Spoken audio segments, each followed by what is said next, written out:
رد فعل لا يُصدّق من الإعلامي السعودي وليد الفراج بعد فوز الأهلي على سيراميكا كليوباترا ب5 أهداف، ويسخر من فوز الزمالك على البنك الأهلي. هو الاحتواء ده ورانا ورانا والّا إيه؟ تعالوا نشوف إيه اللي قاله.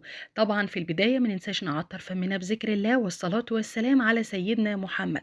بعد فوز النادي الأهلي النهارده على سيراميكا بخماسية مقابل هدفين في المباراة الكبيرة التي شهدت جدل كبير حول ركلة جزاء سيراميكا كليوباترا، فقد صرح الإعلامي السعودي وليد الفراج وأدلى بتصريحات بعد المباراة وقال: فينكم دلوقتي يا جماهير؟ شايفين الأهلي بيعمل إيه؟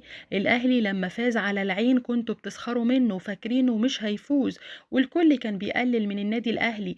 الأهلي مش اللي انتوا فاكرينه ولا عارفينه، الأهلي ده بيعلم على كل الفرق، ما بقاش بقى فارق معاه أفريقيا ولا دوري مصري ولا حتى كمان آسيا. الأهلي بقى مسيطر على الجميع لما كسب الهلال بالأربعة في الإمارات وكسب اتحاد جدة في قلب السعودية، ودلوقتي كمان كسب العين وأخد البطولة وهيكمل، وأنا حاسس إن هو هيقابل ريال مدريد بعكس الفرق التانية اللي بتفوز بالعافية بركلات جزاء وهمية علشان بس تفضل موجودة في الدوري أو حتى تلحق المربع الذهبي.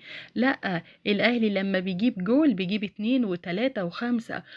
كلكم توقعتوا ان الاهلي في الشوط الاول اكيد هيتغلب، وترجعوا بقى تحفلوا على الاهلي وتقولوا ده لما فاز صدفة على العين وعلى غيره. لكن انا بقول لكم ان الاهلي عنده شخصية البطل، ما تقدرش تقول هو فاز ولا لا الا لما تسمع صافرة النهاية.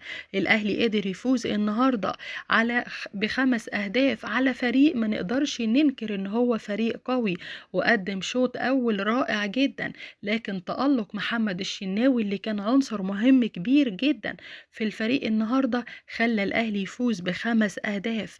أنا بقول لكل الأندية وكل أندية الخليج خلوا بالكم، الأهلي دايما بطل وهيفضل كبير مهما كان.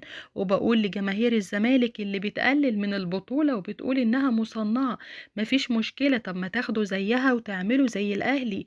ايه المشكلة لما تلعبوا مع الفرق زي الهلال والعين والاتحاد وتفوزوا عليهم وتقابلوا ريال مدريد زي ما الأهلي هيعملها وهيفوز على إحدى الأمريكتين، وهي بعدها هيقابل ريال مدريد. لكن إنك تقلل من نادي في بلدك المفروض إنك تكون بتشجعه، وإن هو العنصر الأساسي في البلد دلوقتي من جهة حتى في أفريقيا أو في آسيا، ده أخد يا عم بطولة نصف الكون. طبعا انتوا بتتكلموا في حاجة واحنا بنتكلم في حاجة تانية خالص. همكم في الدوري، احنا هنخلص الدوري اول باول، وبعد كده احنا مش فاضيين لكل الحاجات التافهة دي. رد فعل